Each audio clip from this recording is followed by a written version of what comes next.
You're listening to Mad Mike's Smile Time Variety Cast.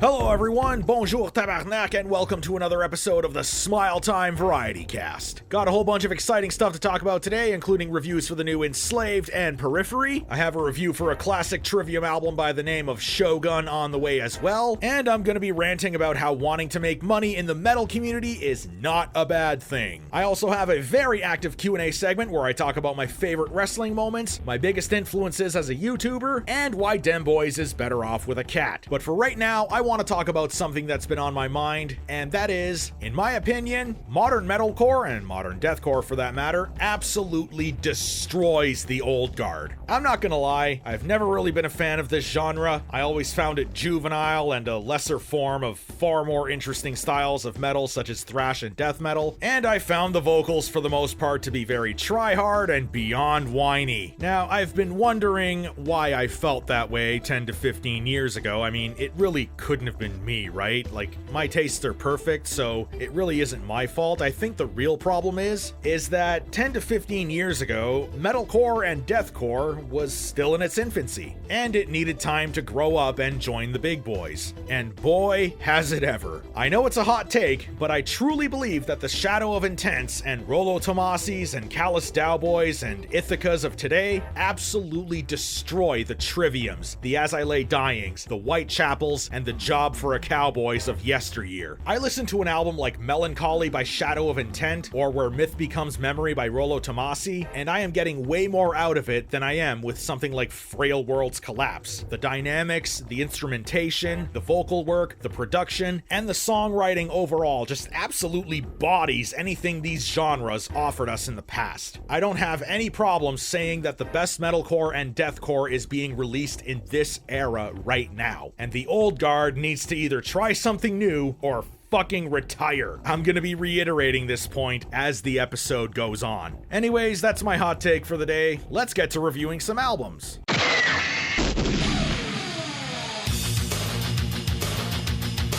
And the first album being reviewed in this segment is Enslaved with their latest effort, Heimdal. Spoiler alert, this is my album of the month. I'm actually kind of stumped in writing this review because there is so much to unpack with this album. Where do I even start? The hypnotic riffing, the intricate acid jazz style drumming, the leads that sweep you off your feet and make you feel like you're in a forest, the beautiful clean vocals contrasted by such powerful black metal style growls, the tear-inducingly beautiful Norse style chants and vocal harmonies, the strong stylistic production that puts you in the exact location the album cover was photographed in, the fact that everything about the album is seamless and flows so well that it doesn't feel its 48-minute runtime, the fact that this band is putting out amazing material like this over 25 years into their careers, the fact that I haven't listened to anything from them since Below the Lights and I'm kicking myself for missing out. I don't know. I just know that there's next to nothing negative I can say about this album, and everything Enslaved gets right on this album, they get extremely right. I haven't been able to stop listening to this one since it came out, and I think it surpasses Hellripper from last month. I'd be very shocked if this wasn't in my top 5 at the end of the year. It's that good. If you be sleeping on this band like I have, I suggest you stop doing that and listen to Heimdal now.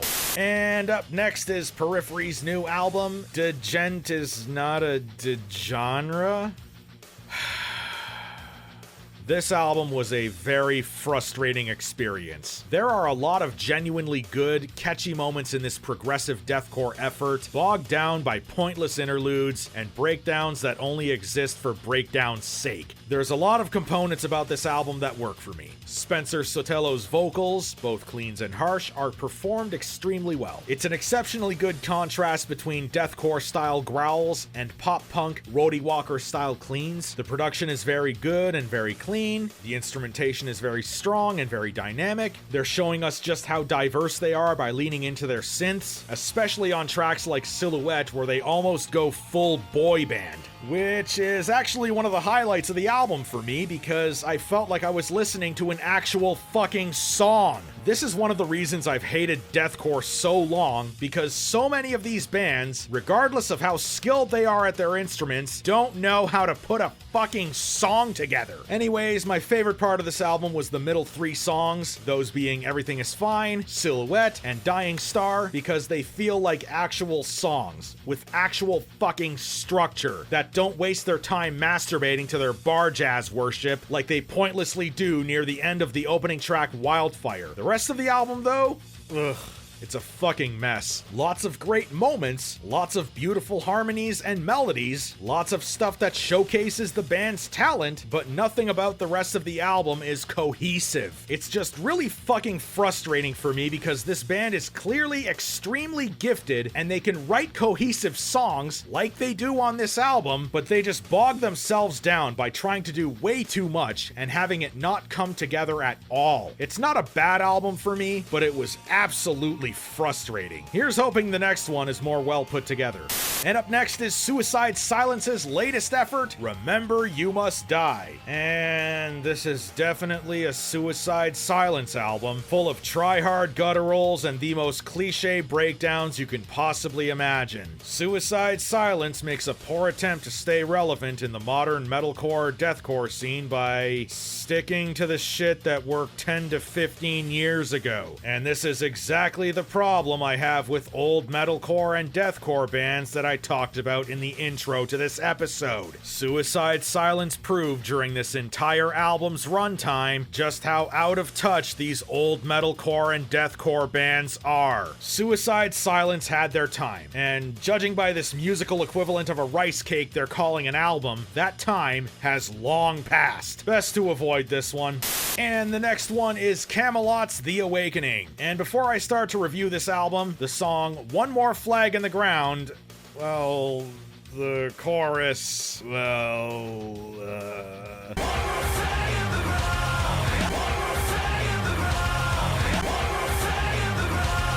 good luck on hearing it. Anyways, The Awakening is the 13th studio album from these American power metal icons, and it's good.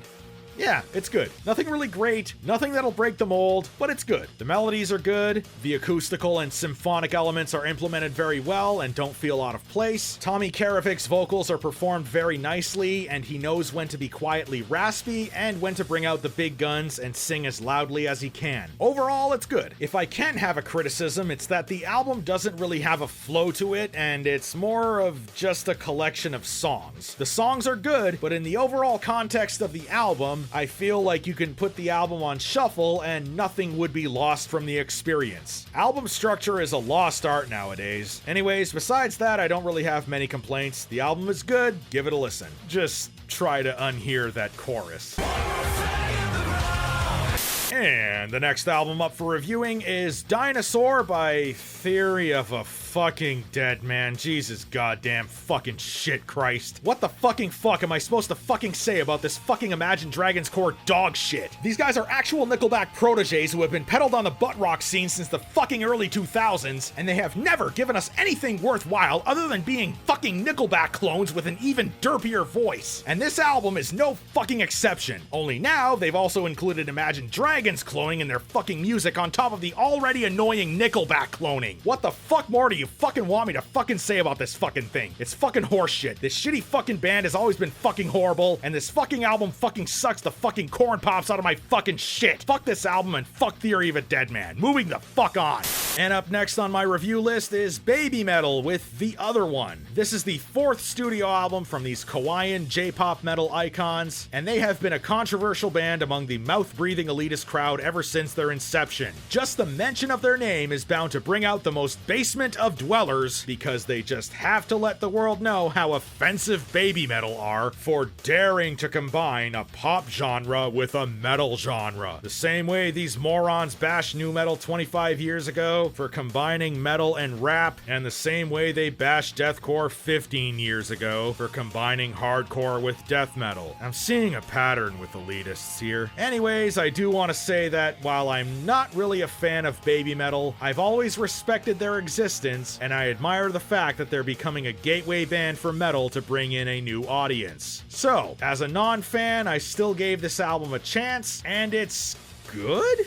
Yeah, it's good. The band feels like they've truly found themselves on this album and are settling into their genre-weaving style very nicely. There's great tracks on the album like Metal Kings, Mirror Mirror, and I really like Time Wave. The band even gets, dare I say it, heavy on tracks like Divine Attack and Believing. They even go full electronicore on songs like Metalism. The band seems to have really perfected their sound on this album, and I'm gonna have this one on repeated listens as the year goes on. For right now, I think the album is good. Maybe it'll be great after a few listens, we'll see. But it is definitely good, and you should all give it a shot.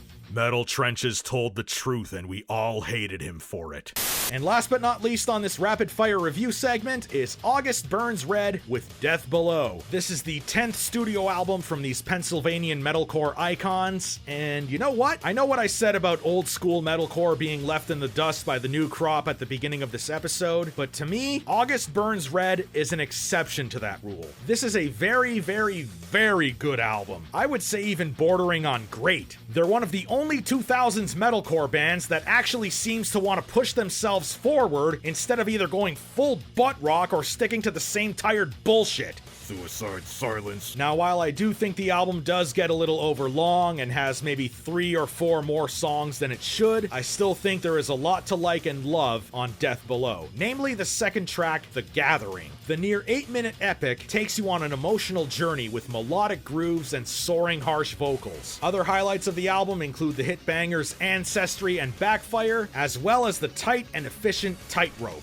August Burns Red has given us a very good effort here, and it is why they've probably aged the best out of all of their old school metalcore contemporaries. This is a very good album, and I suggest you check this one out as well.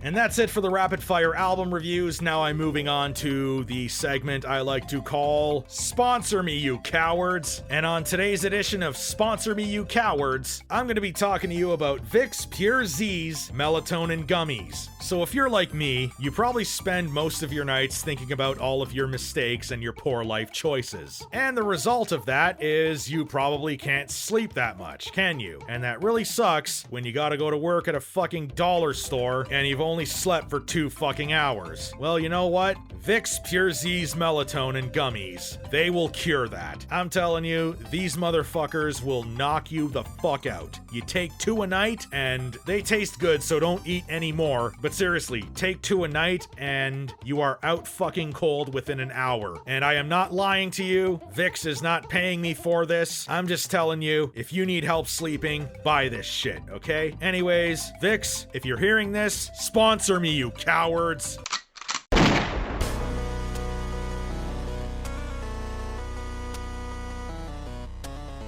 And today's classic album we are reviewing is Shogun by Trivium. So I put this album in my poll on my Discord as a joke because I am not a fan of Trivium, and everyone voted for it. I'm disappointed in all of you, and my day is ruined. That being said, I haven't listened to Trivium in a very long time, so I figure I might as well try to give this band and this album another shot. Before I talk about the album, let's give this band some background info. Trivium was officially founded in 1999 by singer Brad Luter, guitarist Matt Heafy, and drummer Travis Smith. Eventually, Luter left the band and Heafy took over on the mic. They recorded their debut album Ember to Inferno in 2003, and it turned out to be one of the albums of all time. That being said, it got the attention of Roadrunner Records, and they snatched Trivium up quicker than it took Rey Mysterio to beat JBL at WrestleMania 25. After the album was recorded, the band was joined by another lead guitarist Corey Beaulieu and bassist Paolo Gregoletto, just in time for them to record their sophomore album Ascendancy in 2005. This album has also gone down as one of the albums of all time, but it was getting them a pretty strong following in the metalcore scene. They then released their third album,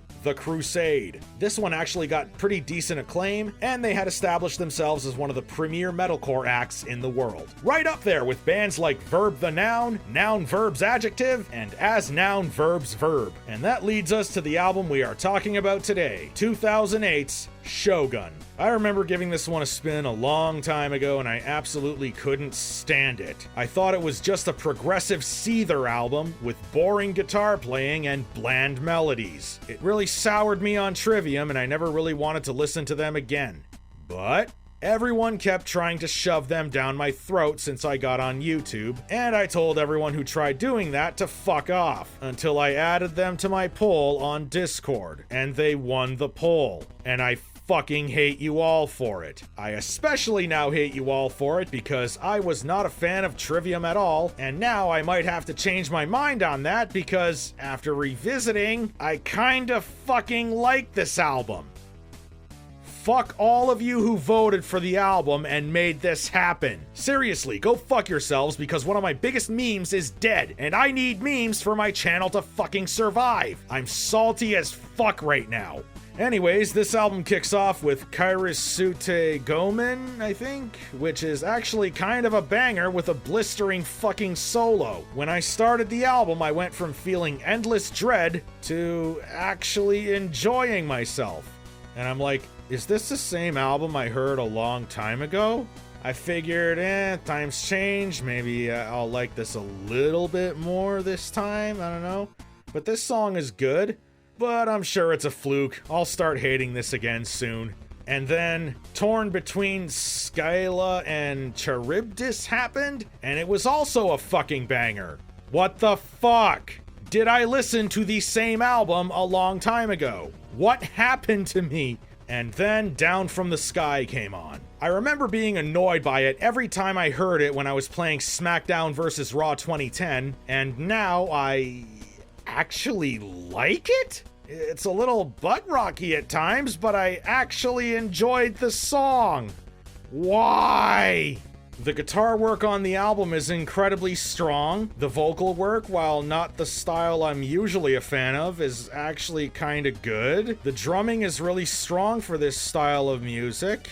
The production is some of the best I've heard from the 2000s, and this was right smack in the middle of the Loudness War era. And the songwriting is actually... the songs are really well structured, and they know when to go into a verse or a chorus or a breakdown at the right times?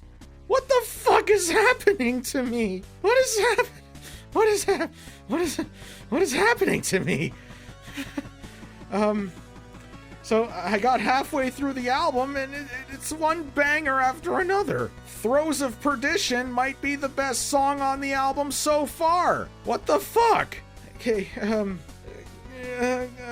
can this album please start sucking now? Because the whole new metalcore beats old metalcore theme of this episode might completely fall apart. Insurrection. Okay, the song title seems generic. This might be when it starts to go downhill. Come on. Come on. Nope, it's also a banger, and dare I say it, harkens back to fast thrash songs like Battery, or Blackened, or Gung Ho. Fuck. Please, Shogun, start sucking. Okay. The Calamity. Well, it's starting with a pretty interesting lick, followed by Heafy coming in with a very hooky vocal pattern, and then a cool breakdown about 50 seconds in that catches you off guard, and then goes straight into the chorus, which is very anthemic and sing-along worthy. Fuck, this is a good song too! Alright, now we're on to this laughable song title, He Who Spawned the Furries. Okay then, Matt Heafy invented furries with this album. Okay, so, how is this one?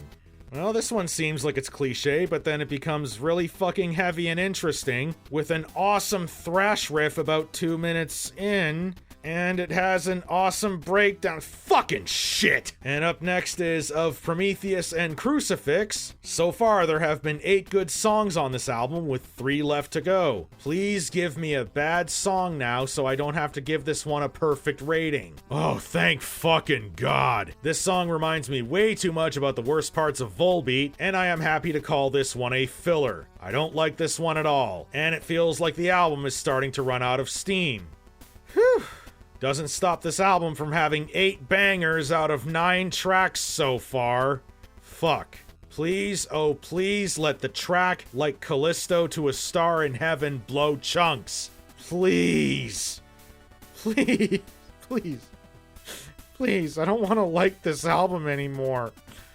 Nope, I'm air drumming along to this one. What the fuck? That is now, if you're counting it, 9 bangers out of 10. I'm actually going from liking this album to bordering on loving it. Okay, this last song, which is the title track, is 12 minutes long. Thank God. Long metalcore tracks are never good. This one is going to suck too, right?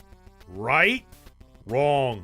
Oh, come on! Are you fucking telling me that this track actually manages to be a well-structured, multi-layered epic that keeps your attention for the entire fucking runtime? No!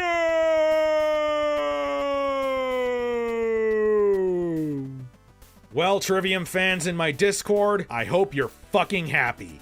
You killed a meme. This album, upon re-listening to it with a more mature mind, actually fucking slaps. Goodbye, Olive Garden meme. Rest in peace. Fuck you all. I hate you all so much. I don't even like this album. I actually kinda love it and might give it a high rating. It is an incredibly dynamic, well-performed album by everyone, and it is full of awesome songs. I have never been more bitter about loving an album than I am right now. What the fuck? I'm salty. One of my biggest memes is dead. And the whole theme of this episode has just crashed and burned. Fuck you all, and thank you. Moving on.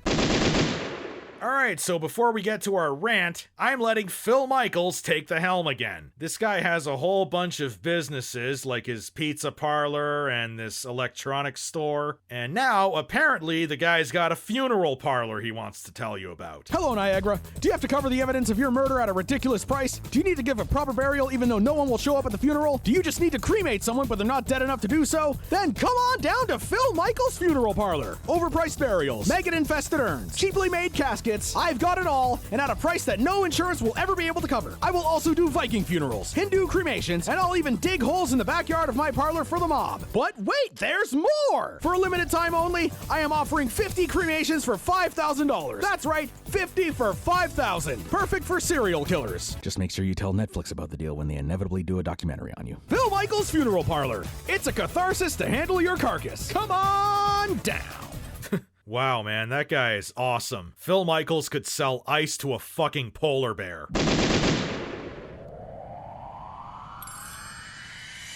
And today's anti-elitist rant is about one thing: money!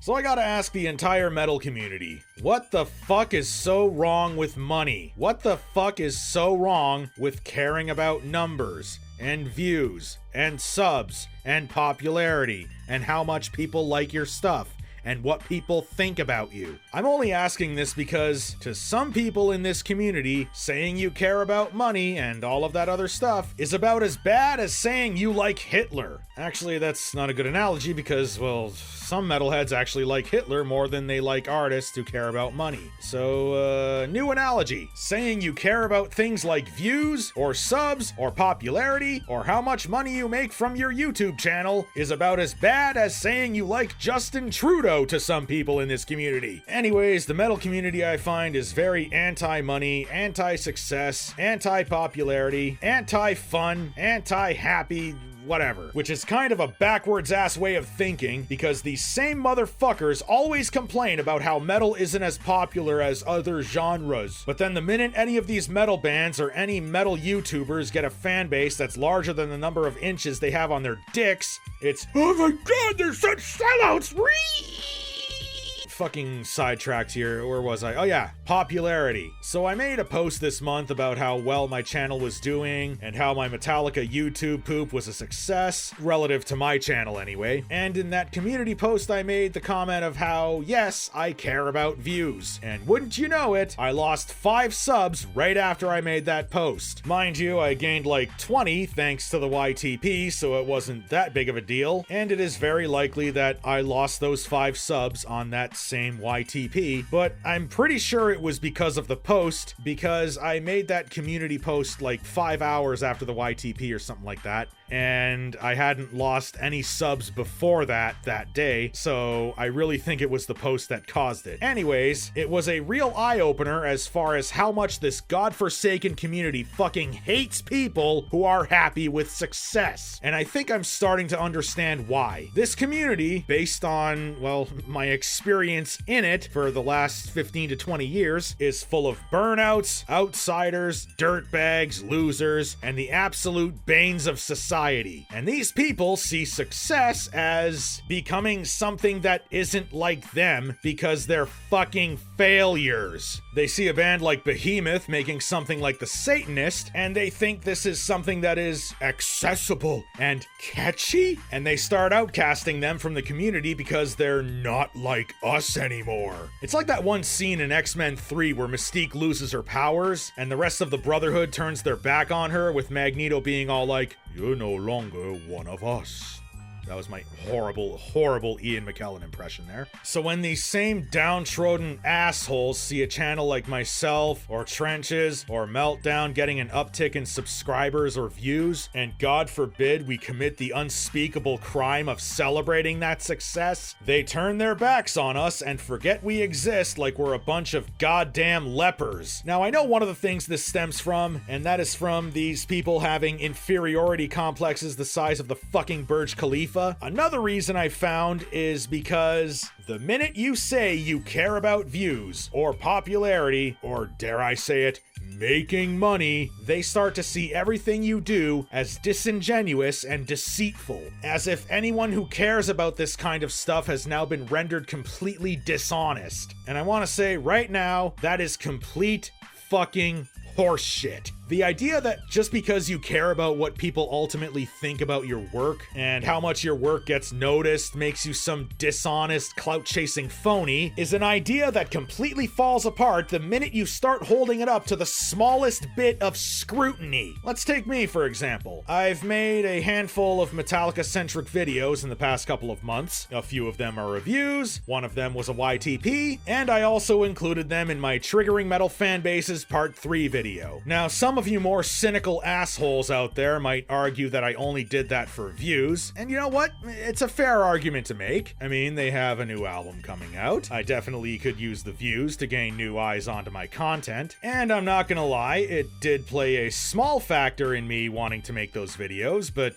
not in the way you'd think, because ultimately that is not why I made them. I reviewed Lux Eterna right after the single came out because I had to work for the next few days and my schedule was already packed for the next few weeks because I was working on my 2022 albums list. It was the only time I could have done it, and I surprisingly had a lot to say about the track. I was also very pleased about the 2 rant videos that I recorded late at night on my iPhone in that same month, and I wanted to see if I could make a quick track review the same way and see how it would turn out. The result was complete fucking ass, and I don't see myself ever doing it again, but the main reason I did it was because A, I wanted to see if I could make a quickly produced video reviewing a track on my phone, and B, I had something to say about the song and felt like I could contribute to the conversation. The fact that I also wanted to get new eyes onto my channel deep down is irrelevant. The reason I reviewed the track Screaming Suicide when it came out was because I also had a lot to say about the track and wanted to talk about it.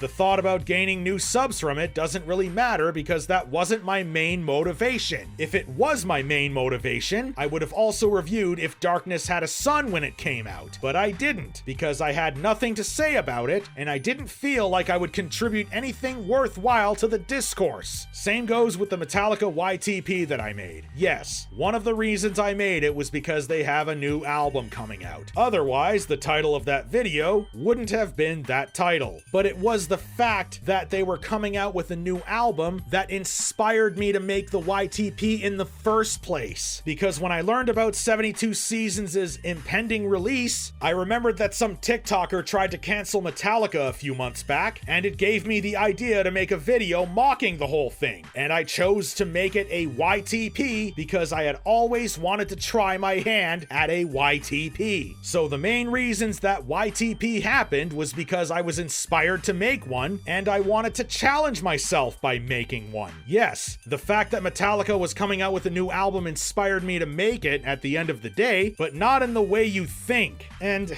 yes, I care about views. Yes, I care about subs. Yes, I care about making my channel financially viable, but it's not the main reason I make my content. I make my content because I am inspired to make it and because I want to challenge myself to be the best all-around content creator I can possibly be. Sometimes I succeed, sometimes I fail. It happens, but everything I do comes from the heart. And then the argument is going to be that I have a Patreon. Oh, well, why do you do it from the heart if you won't do it on Patreon? Doesn't that mean all you care about is money then? You want to make money from this? What the fuck's wrong with you? First of all, yes, again, like I said, I want to make this financially viable. Everything I do does come from the heart, but yes, if people like my content enough to want to donate money to the channel, that's their choice. I'm merely just giving them that choice. It's not like I'm holding a gun to their head and saying, give me money or you don't get content. But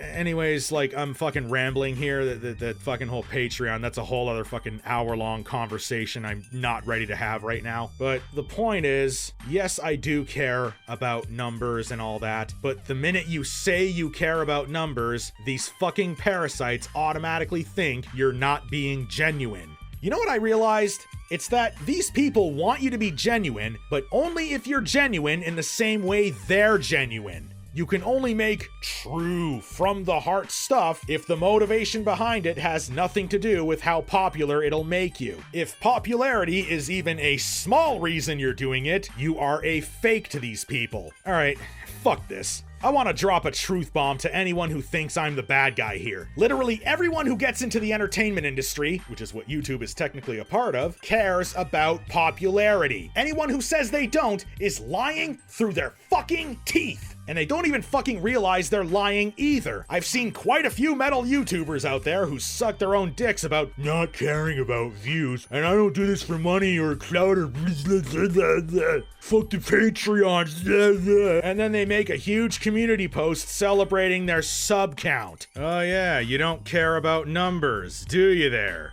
You fucking liars. So yes, if anyone in the entertainment industry tells you they don't care about money or fame or popularity or views or numbers, they are fucking lying to you. Each and every one of them. Liars. And that's why they likely have a problem with someone like me. Because here's another truth bomb. I am way more real and authentic and true to myself and my audience than any of these fucking sewage dwellers ever fucking will be. You hate me because you wish you were more like me. You wish that you could have the balls to admit that you care about this stuff. But no, you won't admit it because whatever balls you do have are still stuck in your mommy's purses. Eat my fucking ass, you elitist pricks. Rant over.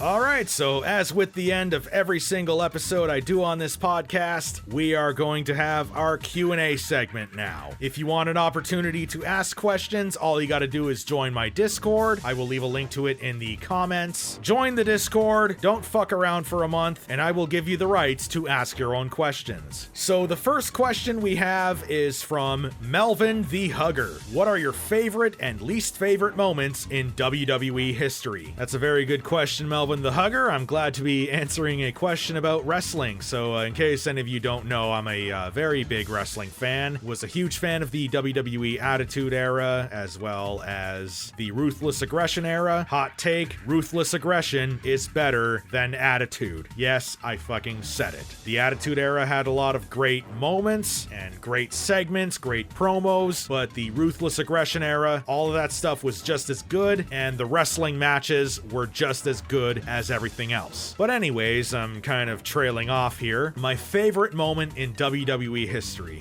You know what? I'm going to go to a June 2006 episode of Raw. It was just as DX reunited. I think it was right after Vengeance, if I'm not mistaken. And they came out to the ring impersonating the McMahons. The impersonations were on fucking point. Triple H did that Vince McMahon walk to the ring. Fucking Shawn wore a giant, like, Shane McMahon looking wig. Had that Shane O'Mac jersey and just danced around to Here Comes the Money to the ring, and the impressions were on fucking point. It was beautiful. And then the actual McMahons came out with the Spirit Squad, and DX dumped a huge load of shit on them. Literally. Check it out on fucking YouTube. It's all over the place online. It is one of the greatest Raw moments ever, and my personal favorite moment in WWE history. Now, my least favorite moment in WWE history is quite a despicable one, to be honest. It's actually kind of like a collection of moments, and it happened to happen in the same year as my favorite moment. So it was also 2006. Rey Mysterio had won the World Heavyweight Championship at WrestleMania. It was awesome, dedicating it to Eddie Guerrero, who had passed away in 2005. The problem was they kept exploiting Eddie's death, and it just got really fucking stupid, especially when Randy Orton came out after the Royal Rumble that Mysterio won, and Randy Orton said, "Eddie ain't in heaven, Eddie's down there in hell." And to my knowledge, Randy Orton actually, like, feels horrible for having to say that. He didn't want to do it, but, you know, rules are rules, right? You need your job. And afterwards, at the Great American Bash, Chavo Guerrero turns heel on Rey, and then Vicky Guerrero turns heel on Rey, and just the whole thing just really exploited Eddie's death, and it just felt really fucking gross to watch. And like I remember watching it. I was fucking 17 at the time, and I was just like, man, let Eddie rest. Just let him rest. Like, a wrestler's death really shouldn't be used to further a storyline.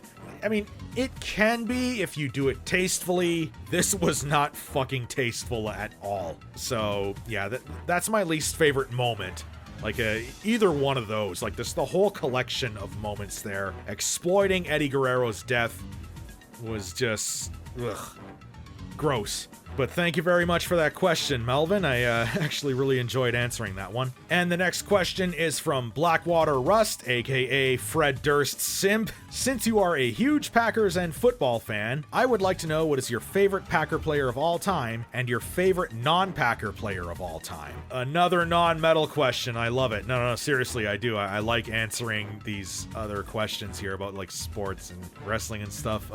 Any question is welcome, guys. Like, it doesn't just have to be about metal. It could be, like, you could seriously ask me about the first time I ate ass. I don't care. But anyways, favorite Packer player of all time. As much as I want to say Aaron Rodgers or Brett Favre, they are absolute fucking head cases, and I don't really want to give them more publicity. So, my favorite Packer player of all time. So, full disclosure here, I'm actually like a big historian of the NFL. Like, I really enjoy studying the history of the league and everything like that. And I gotta say, my favorite Packer player is probably Ray Nitschke. He was the middle linebacker and I believe the defensive captain during the Lombardi years. And he was everything that embodied linebackers back in that time. He was nasty, was hard hitting, went after everybody, knew exactly what was going on the opposing offense, and just looked like one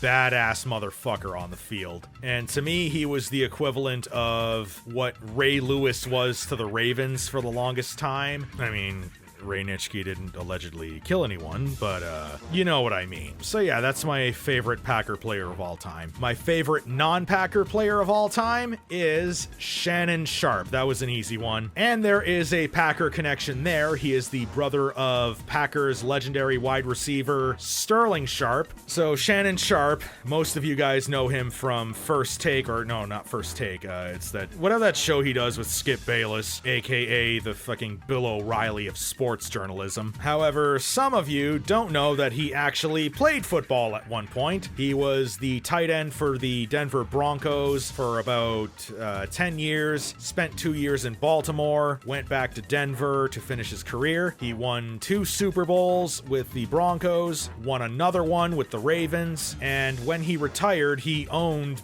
pretty much every receiving record a tight end could possibly have. And he was a major factor in those Broncos teams that finally got John Elway his ring. Him and Terrell Davis, anyway. Not only that, but he had one fuck of a mouth on him. He talked a lot of shit, he backed all of it up, and he was just so much fun to watch, both on and off the field. If I can recommend anything, just look up his sound bites from his NFL career. It's just fucking hilarious. I remember one sound bite, it was when the Broncos were just kicking the Patriots' ass in this one game, and you can see Sharp on the sideline calling somebody, and he's like, "Mr. President, we need the National Guard, we need every man you can spare because we are killing the Patriots." And then he looks up at the crowd and he's like, "Help is on the way, help is on the way." You know, it was just fucking clever. It was fucking hilarious. And yeah, that is my favorite non-Packer player of all time. And the next question is from my buddy Donnie at DEM Boys, aka Emo Cat Dad. Who's your favorite member of DEM Boys and why is it Selina? Spoiler alert, folks, I have been replaced at DEM Boys by a cat. Thanks a lot, assholes. Don't be calling me when you realize she can't fucking edit. And the next question is from Stan Marsh. Oh, hey, Stan. How did you meet Jerry Mander and why does he speak the truth? I met Jerry Mander in my brain because that's where he exists. Jerry Mander is not real. He can't hurt you. And the next question is from Redhead4103. Who are your biggest YouTuber inspirations? Oh, Redhead, I'm so glad you asked this one. I'm gonna get really passionate here. I'm gonna love answering this one. So my biggest YouTuber inspirations are, well, one of them's Red Letter Media, that's for sure. I think you can tell by watching any of my videos, especially my early ones, that they were just such a huge influence on what I was doing. I love the Plinkett reviews, love Half in the Bag. I love the fucking Nerd Crew, best of the worst. These guys can just do no wrong. I don't think they've ever made a bad video, to be honest. Even when fucking Rich Evans is sticking his fucking fake penis into a George Foreman grill, it's just fucking phenomenal. They're fucking awesome. So that's one of them. Another one is Emplemon. I think you can see a lot of influence from him, especially in my Keeping Tabs videos. Like his editing style, the way he presents himself, his sense of humor. I take a lot of cues from him, and I just think he's absolutely phenomenal. Like, he can make you interested in any subject, even if you don't know anything about said subject. Like his NASCAR video on Dale Earnhardt. It was like a 55-minute documentary on Earnhardt. And even if you're not a NASCAR fan, I would recommend watching it like yesterday because it is just so well presented. He gets you so interested in the subject he's talking about because he's very passionate about it, and you can feel the passion coming from his voice. And because of that, it gets you very, very interested in what he's saying. I just think, you know, in terms of voiceover work, in terms of writing, in terms of editing, in terms of presentation, like, he is the complete package as far as YouTubers go. And dare I say, like, you know what? He is a generational talent on YouTube. And it really sucks that he deals with so much copyright bullshit and age restriction shit and all that fucking bullshit. I really hope that he keeps making videos because he is so fucking gifted.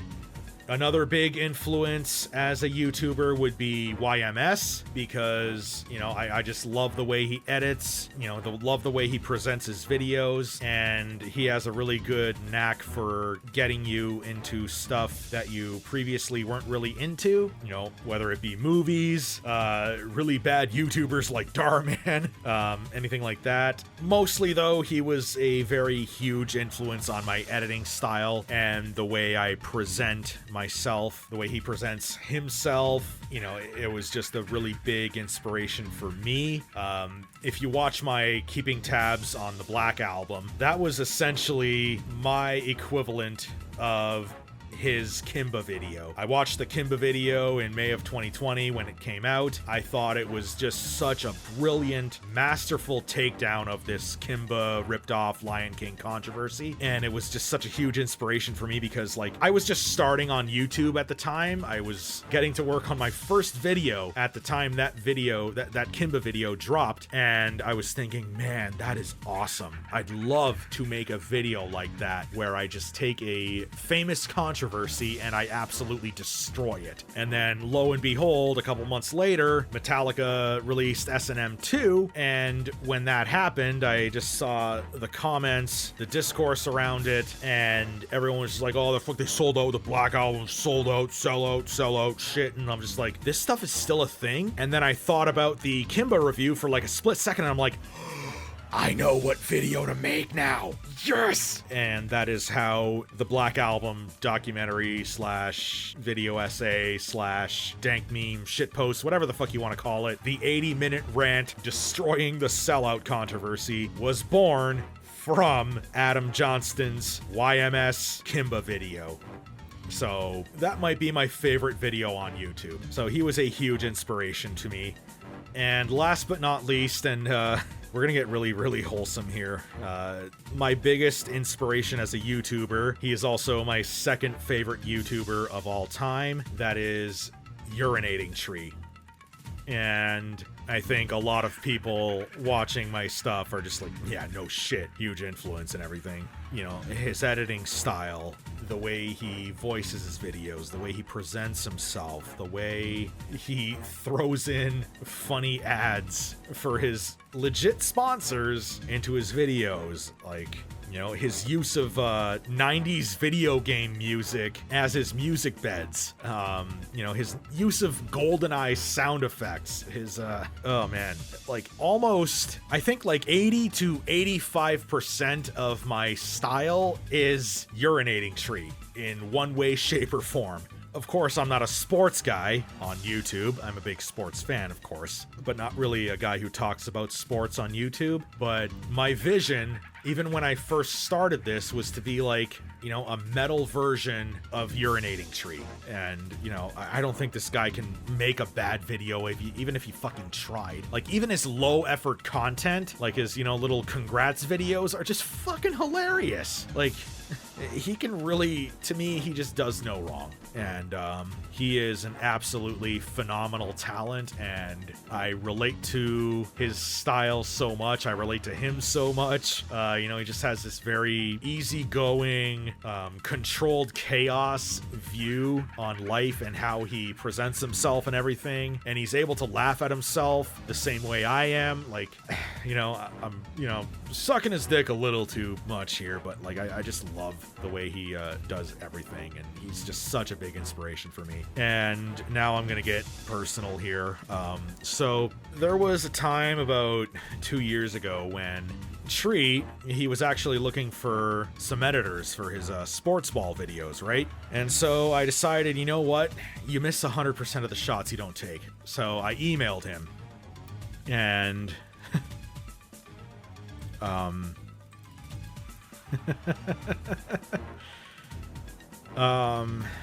man, this really, this gets me happy because it's why I'm here. So I emailed him, sent him my resume and everything, and I told him, like, you know, I'm Mad Mike. I heard you were looking for editors.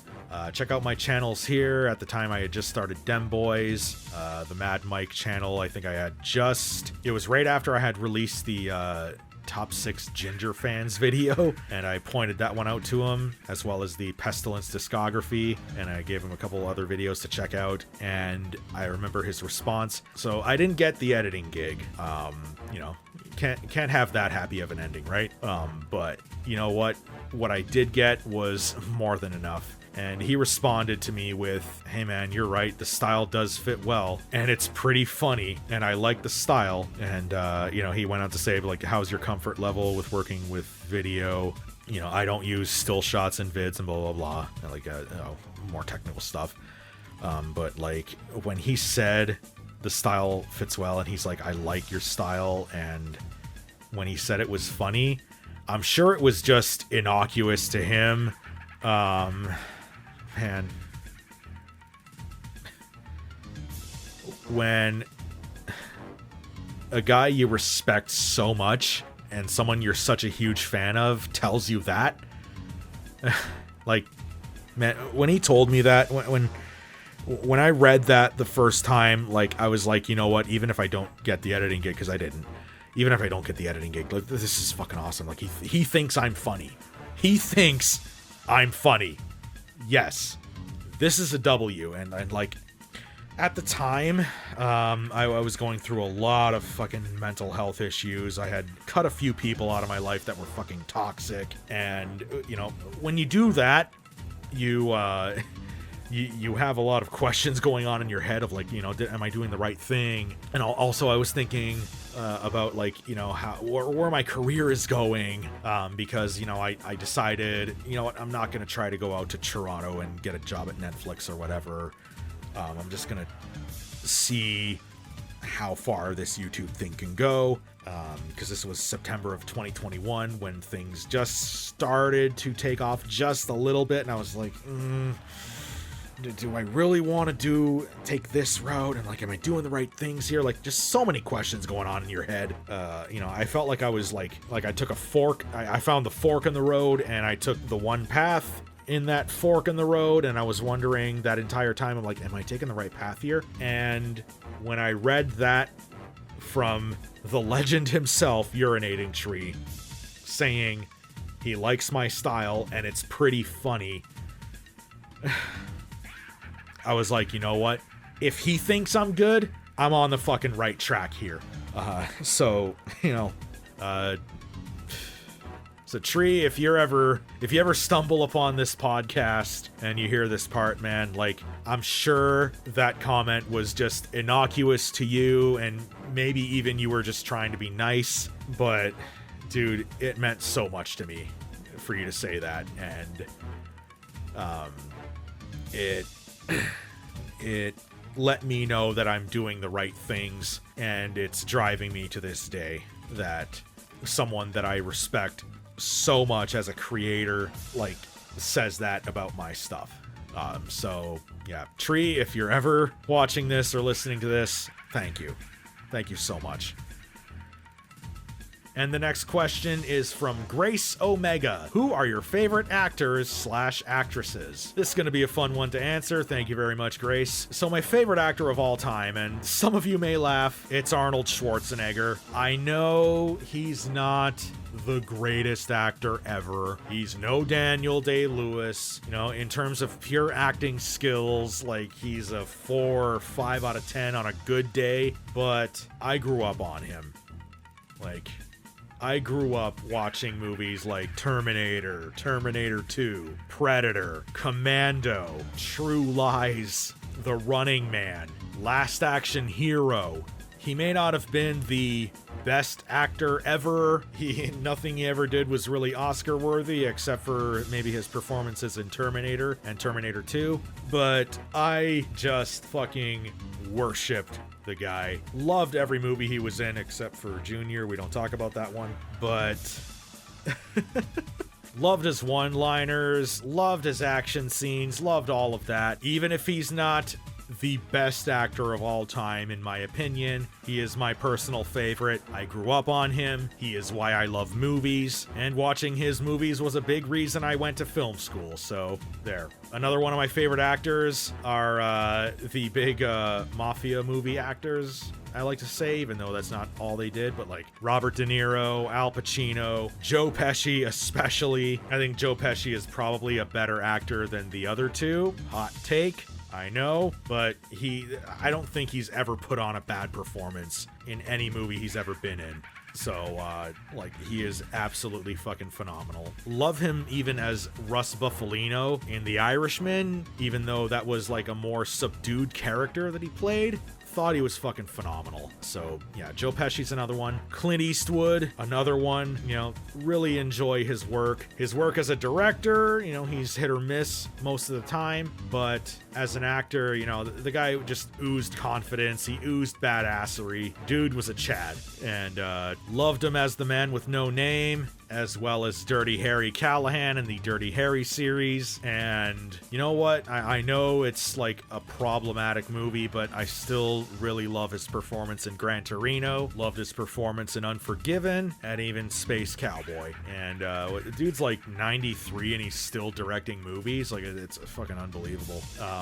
Yeah, Clint Eastwood's another one. As far as actresses go, Amy Adams is definitely one. I've never disliked a single performance she's put on. She is absolutely phenomenal. Loved her, absolutely loved her in Nocturnal Animals and Arrival. Both absolutely wonderful performances. Another actresses I like, Linda Hamilton, of course from the Terminator series, Sigourney Weaver from the Aliens franchise. And that's just really off the top of my head right now, but yeah, those are some of my favorite actors and actresses. Thank you very much for your question, Grace. And the next question is from Ferris Brett. If you were stuck on a deserted island and you had a choice of picking 3 movies to watch forever, what 3 movies would you choose? This is pretty easy. Terminator 1, Terminator 2, and Goodfellas. Yeah, those are 3 of my top 5 favorite movies of all time. Goodfellas, I believe, is at number 4 on my list. The Dark Knight is at number 2, but for some reason, like, even though The Dark Knight I find to be a better movie, I still think Goodfellas is way more rewatchable, if that fucking makes any sense. I